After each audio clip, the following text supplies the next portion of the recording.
O chukur pa pangana na chichi jurang kulel pa heriti pangana na pirang kangalera kulel pa chukur pa wangkanya ka kulel ngana na kun kunare pa chukur pa heriti ja wangkanya ka bedtime story kulel kun kunare pa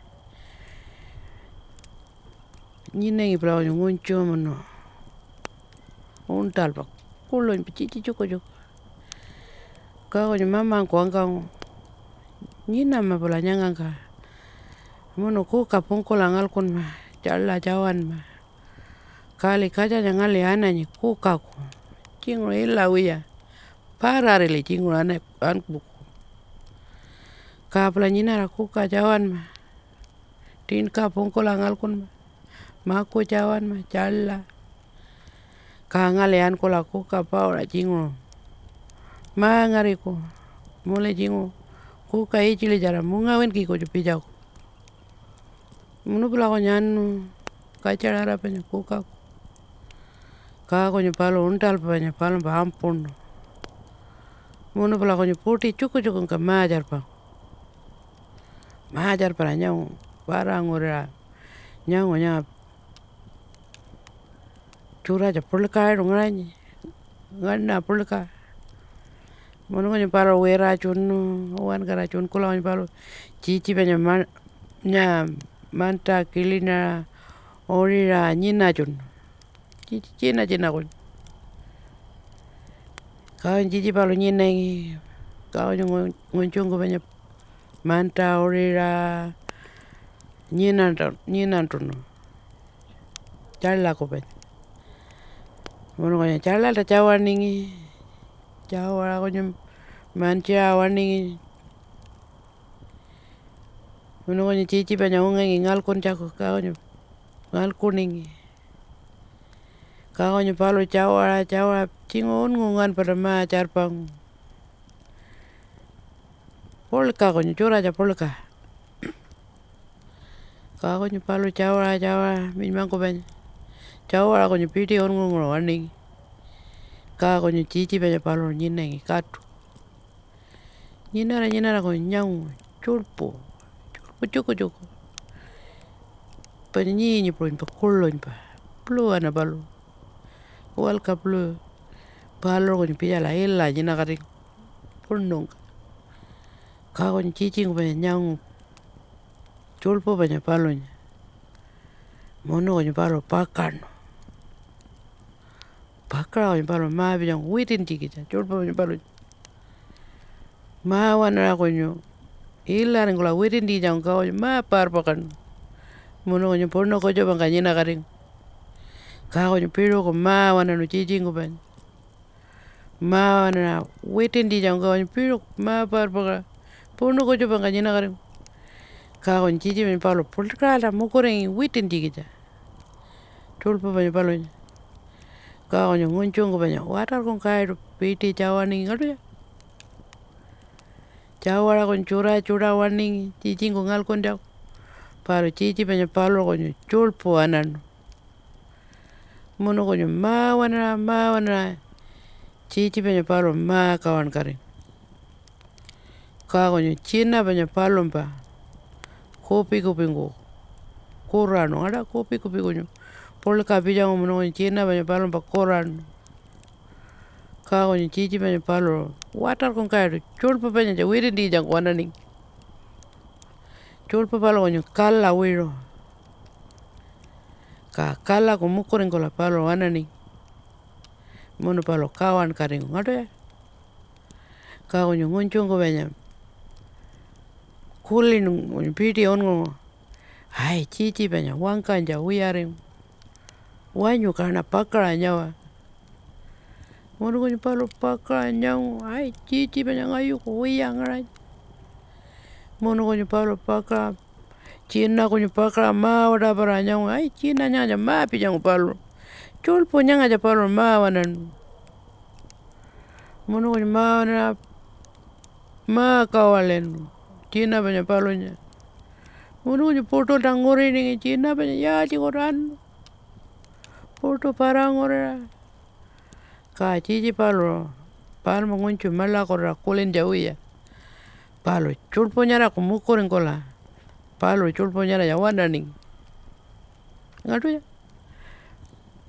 Ka chulpo nyara ko palo nya ma kating yala itu. Ka palo mukurin witin jikit. Ka palo wana chichi banya palo anu ala itu. Putik polkangka ma jarpang. Ka ngunchu ngo banya konyo ngorira put ngorira konyo palo pulkrada holangi chichi banya palumpa. Ngatu jara chichi ngayu ko kawan karingu ya chiringu ngana lu karingu. Mono konyo palo ngorira ma wana puto parangora ka china palumpa uyare. China palumpa kopi koran.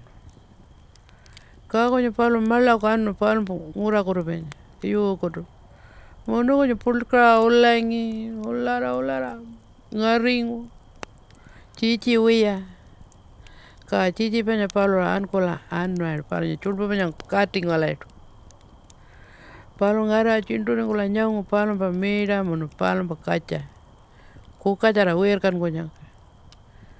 Ka konyo palo pakara pon kaningi holangi wala chichi ngayu ko kawale mamong ko katingu.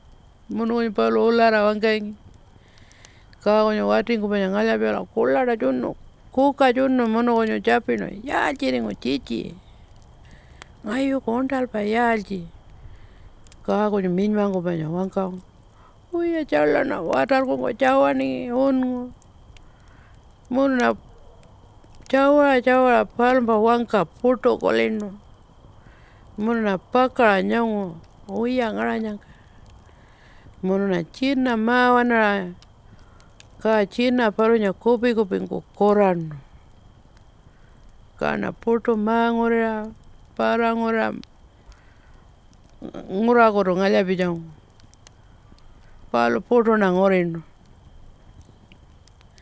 Ka konyo mama mono palo kachangku ulara banya mantino. Kuka banya wani karingu. Minma banya mantino ka minma ko wera mantino wana mantino. Mono jana china ngairu wana. Palo jana ngoriningi da palo nya. Palo jana mai kulen jawiya. Kuka kulen jawiya. Palo jana chichi palo nya ngoriningi. Jana konyo ngoriningi ma munga chiringu ngorira. China konyo jana wana ningi ka konyo china palumpa. Chuko hotiringi. Palo kopi konyo koraningi. China palumpa. Ka konyo jana wana konyo jana chuko konyo jana pako yaring. Chuko ngarira konyo palo jana piro ko pakan. Chingo chinto koto. Mune anangi ngorini. China wana yala nyanga china banya palo piro ko koran. Ka konyo jana mala ko anangi. Mala ko anangi china banya konyo jana lipula nangi. China nyanga yalji ko ran. Nyanga yala nyanga jan mono konyo jana piro ko anangi. Wana piro ko kawale nangi. Ka konyo chichi banya palo kota mala ko rijaringi china nyakunji. Mono konyo nyangai mono konyo wangkai mama ngoncho. Nyanga ja china palo pangaranyi. Nyanga ja anko jangaranyi. Ka konyo chichi palo anangi ala. Chulpo nyara ko palo nya. Pina ko jara patino. Mono kolen jako uya palarno. Palo nya ko wanan jako palarno. Ka konyo palo chichi banya palo. Kon pa uyang kairo wana ningi mai uyang ko. Ngadu ya. Ka konyo ngunchungu banya mamang kolo ngorini. Palo jana wara korin jawiya. Wanti jawiya jana ngorini palo. Mune konyo wana tali polkangka nyanga konyo ngunchungu. Ai chichi banya china kolo palo anu. Nyanga ja palo kore china ma polkare ngai. Mono konyo palo chichi palo konyo nya banya. Mai puno banya ngana nyako be kantrang banya puno wara plukanya. Ka nyara pala puri pula jingo. Ka konyo palo chichi palo mai nyara palo nyangal koni ngare. Puno kantrang ngal koni mono konyo. chichi palo ma pulkaringo ta kunka walaringo chingo ankola kagonyo wana nyanga ingo kotango mama nyanga cha china palo ma pulkaringo chingo kunka walaringo chichi palo wampa chingo wikinga months o year palo kawan karing kagonyo palo ngora tali pulkan kalta yagonyo werkan kagonyo kota banya koranyo wer japani palo malan bako pulka mukuring mono palo malan palo mantindi ja mukuring mono palo koranyo wer japani kagonyo mama kampa kojoban kangoncho ngolorpa jana ngori ningi palo wana gonyo tali pulkala gonyo palo jana madarin kagonyo kotango banya nyangu hai mama nyara japron pana nyangu mangka pulkanya walaringo palo kagonyo mama go banya nyangu hai mola bachingo nyara palo jana china wana ningi palo kagonyo palo china kulo pango china palo ma pulkaringola ma kunka walaringo kagonyo alenga ngonchu banya gonyo olengi palo wari pulkala ngangi chichi palo bako mono palo olengi kulini gonyo chingo papango pachano chingo watingo pongo changarango chingo pongo palo jana gonyo palo kulini mono olengi ka kotango palo ngurini ngai wanti jawiyang mono palo wana nyangu dao nyai talinga nyara ngaranyi chingo nyara ja palo mono gonyo madara mabiala elaringola nyangu mola palo mai banya palo ngalkuni ngarala kagonyo chulpo banya palo eating nyinengi palo la eating chulpo nyara palo cutting elaitu chingo chulpo nyara ko ngora parari ngora kochupang ka palo mukuringola ta cutting chichi nyara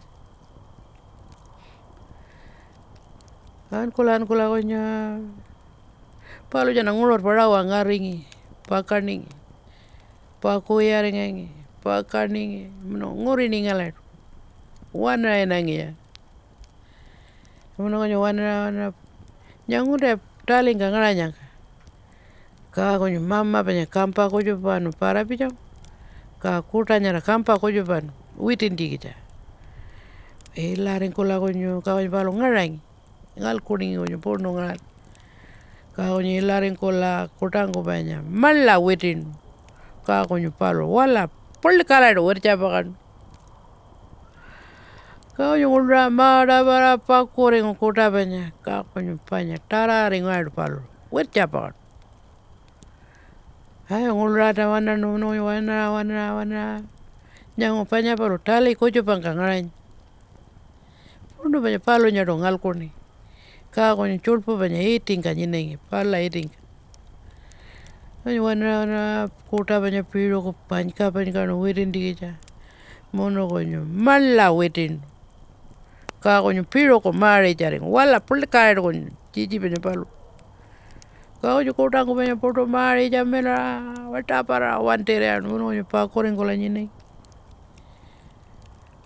ngulal ta panya palonya palo gonyo wata koringota chulpo banya gonyo odo chichi banya palo gonyo wirindi kita mulap mukoringi chulpo nyara ko palo nya kawan chingra cutting kagonyo kotango banya wana mama banya gonyo kampa kojopano parapijang mono pala gonyo chichi banya palo nya witin ngado ya ngula kunka walaringo nyaka kagonyo palo chichi palo papula nengi mono gonyo ngolorengi mama ngunchuk kotako kagonyo kotango banya ampura palo nya kanyini palo chichi palo gonyo mina onko nyanga mai banya palo ngalkon jawan kara malakon ko olka pachon olka baja gonyo palo le polare pa chi chulpo ñaranku paluña kawanchikqa katin urakuchupawta ka palanku mama Moncho kutapaña chichipaña paluña manchira pukularinku malaku mono paluña manchira paluñana malakulta anu ngurakutu ngurawachakutu kakoña chulpupaña palu kuchuparinku palu piruku wirkankunchik palu kumpi anu ngullu uwa palla ñanalla chukurpa chichi kunkallata chichi kunka chulpunku kurichwa karincha ka kupikupinku china palumpa kurancha ka ngunchunku mamanku mono kutanku chichi paluña ngurira manchinu malakunku palla wiru